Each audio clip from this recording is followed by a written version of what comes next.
अस्सलामुअलैकुम, welcome to guide wide. आज की हमारी video KP school leader jobs की मेरिट क्राइटेरिया और एकेडमिक्स मार्क्स कैलकुलेशन के बारे में है। रिसेंटली आपके पास ये जॉब ईटा के थ्रू अनाउंस हुई थी। याद दहानी के लिए ये इसकी एडवर्टाइजमेंट है। 5000 नंबर ऑफ पोस्ट हैं ये, जिसमें आपके पास हर डिस्ट्रिक्ट की केपी के हर डिस्ट्रिक्ट की डिफरेंट सीट्स हैं। इसके अप्लाई के प्रोसेस पे मैं एक बहुत डिटेल वीडियो बना चुका हूँ। आपको कोई भी इशू हो तो आप इस वीडियो से हेल्प लेके अप्लाई कर सकते हैं। 8 मार्च इसकी लास्ट डेट है अप्लाई करने की। इस वीडियो में हम देखेंगे कि आप इनका जो है मेरिट क्राइटेरिया क्या है और एकेडमिक मार्क्स आप किस तरह कैलकुलेट कर सकते हैं। इसी एडवर्टाइजमेंट में जो आपके पास सेकंड पार्ट है, इसमें आपको जो है क्राइटेरिया बताया गया है। टोटल आपके पास 150 मार्क्स होंगे। 150 में से 100 ईटा टेस्ट के मार्क्स होंगे और 50 मार्क्स आपके एकेडमिक्स की 50 मार्क्स होंगे। ठीक है। टेस्ट में 100 में से नॉर्मली ईटा 50 मार्क्स वाला कैंडिडेट पास होता है। 100 में से आप जितनी भी मार्क्स लेंगे वो इस आपके एजुकेशनल जो क्वालिफिकेशन होंगी उसकी मार्क्स के साथ ऐड हो जाएंगे और उसके बेस पे मेरिट बनेगा। ठीक है। अब यहाँ पे टेस्ट मार्क्स तो क्लियर हैं, जितनी भी आप टेस्ट में लेंगे वहीं मार्क्स आपके मेरिट में शामिल होंगे। इसके बाद यहाँ पे मैट्रिक से लेकर बीए बीएड तक जो है आपको डिफरेंट एक यहाँ पे फार्मूला बताया गया है कि 5% मार्क्स जो है 50 में से 5% मैट्रिक के होंगे, 10% एफ ए सी के, 10% बी ए सी के, एम ए सी के 15 मार्क्स, बी एड और एम एड के 5 मार्क्स। इसमें जो है एम फिल और पी एच डी के मार्क्स आपको नहीं मिलेंगे। ठीक है। यहाँ पे फिर आपको जो है एक कंडीशन दी गई है कि अगर किसी ने बैचलर किया हुआ है 8 सेमेस्टर, ठीक है, तो वो जो है इस बीएससी और एमएससी के मार्क्स को ऐड करके 25 से मल्टीप्लाई करके अपने मार्क्स कैलकुलेट करेंगे। इसके बाद जो है बीए बीएड के अलग से 5 मार्क्स हैं।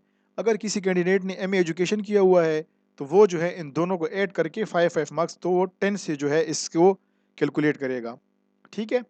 तो चले हम इस क्राइटेरिया के थ्रू जो है मैंने एक वर्ल्ड की शीट बनाई है, जिसमें मैंने इस कैलकुलेशन के थ्रू जो है यहाँ पे आपको मैं प्रैक्टिकली बताऊंगा बताऊंगा कि आप किस तरह कैलकुलेट कर सकते हैं। ठीक है। यहाँ पे फार्मूला ये है आपके पास कि मैट्रिक में आपने जितने मार्क्स लिए हैं, 5% आपके पास मैट्रिक का है तो 5 से मल्टीप्लाई करके डिवाइडेड बाय टोटल मार्क्स आपके मैट्रिक में जितने हैं। इस तरह जो है एफएससी में जो है आपके जो मार्क्स आपने ऑब्टेन किए हैं उसको 10 से मल्टीप्लाई करें डिवाइडेड बाय टोटल मार्क्स। इस तरह BA BSc MA MSc BEd और एमएड। ठीक है।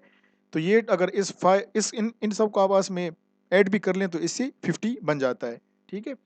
इसके बाद दूसरा केस ये है कि अगर किसी कैंडिडेट ने जो है बीएस किया हो 4 ईयर का और उसने एमए एजुकेशन किया हो, तो इस केस में मैट्रिक के 5, एफएससी के 10, बीएस के आपके पास 25 हो जाएंगे। ठीक है। जिस तरह यहाँ पे लिखा हुआ है कि आपने एमएससी और बीएससी को ऐड करके 25 करना है, तो यहाँ पे जो है मैंने 25 से फिर अपने बैचलर्स के मार्क्स को मल्टीप्लाई किया है। और अगर जो है आपने एमए एजुकेशन किया है तो उसको आपने 10 से मल्टीप्लाई करना है। ठीक है। कैलकुलेशन मैंने अपने मार्क्स के बेस पे किया है यहाँ पे। ठीक है। तो अपने मार्क्स के बेस पे जो है, ठीक है, तो यहाँ पे जो है सबसे पहले मैंने अपने मैट्रिक के मार्क्स कैलकुलेट किए हैं। मैट्रिक में मैंने 896 मार्क्स लिए हैं, मैंने उसको 5 से मल्टीप्लाई किया है डिवाइडेड बाय टोटल मार्क्स। मेरे पास यहाँ पे 4.26 आया है।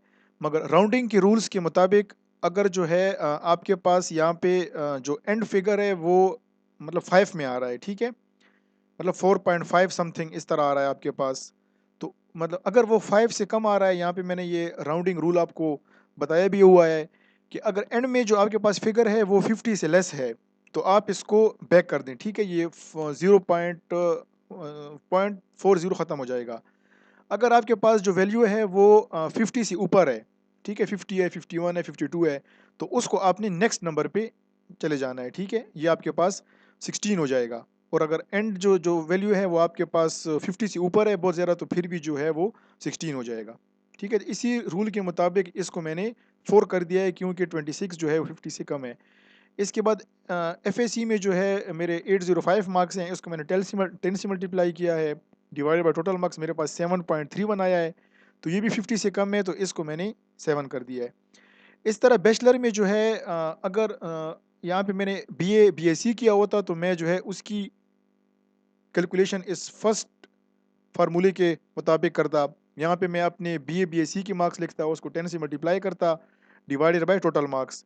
इस तरह अगर मैंने एमएससी की है तो एमएससी के obtain marks multiply by 15 divided by total marks. ठीक है, फार्मूला आपके पास सेम रहेगा जो मैंने आपको यहाँ पे बताया हुआ है। इसके बाद अगर जिन कैंडिडेट्स ने आपके पास बीएस किया हुआ है, अब बीएस में ज़्यादातर कैंडिडेट्स का जो है वो जीपीए होता है, मगर यहाँ पे जो है एक पॉइंट में आपको क्लियर कट बताया गया है कि सी जी पी ए, ये थर्ड पॉइंट जो है कि जिन कैंडिडेट्स का सी जी पी ए है वो अपनी यूनिवर्सिटी से सी जी पी ए के इक्विवेलेंट परसेंटेज या मार्क्स का एक सर्टिफिकेट लेंगे। तो ये जो कैलकुलेशन है ये आपने जी पी ए के थ्रू नहीं करनी, आपने मार्क्स के थ्रू करनी है। अब मैंने जो है जिस जिस यूनिवर्सिटी से मैंने बीएस किया हुआ है तो हमारे डीएमसी के अंदर जीपीए के साथ मार्क्स भी मेंशन्ड है।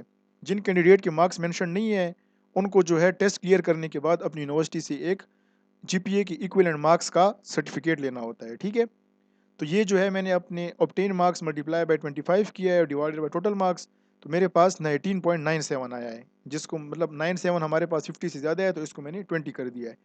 इन सबको मैं ऐड कर दूं तो मेरे पास यहाँ पे 31 आ रहा है। ठीक है, तो मुझे जो मेरिट में एकेडमिक मार्क्स मिलेंगे वो 31 मिलेंगे।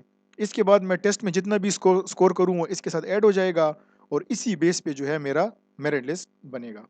ठीक है, तो ये जो है आपके पास स्कूल लीडर की जॉब्स का जो है मेरिट का क्राइटेरिया और एकेडमिक मार्क्स आप किस तरह कैलकुलेट कर सकते हैं उसका पूरा प्रोसेस है। इसके अलावा आपको कोई भी इशू हो तो आप मुझसे जो है कमेंट सेक्शन में पूछ सकते हैं। अपना ख्याल रखिए। अल्लाह हाफिज़।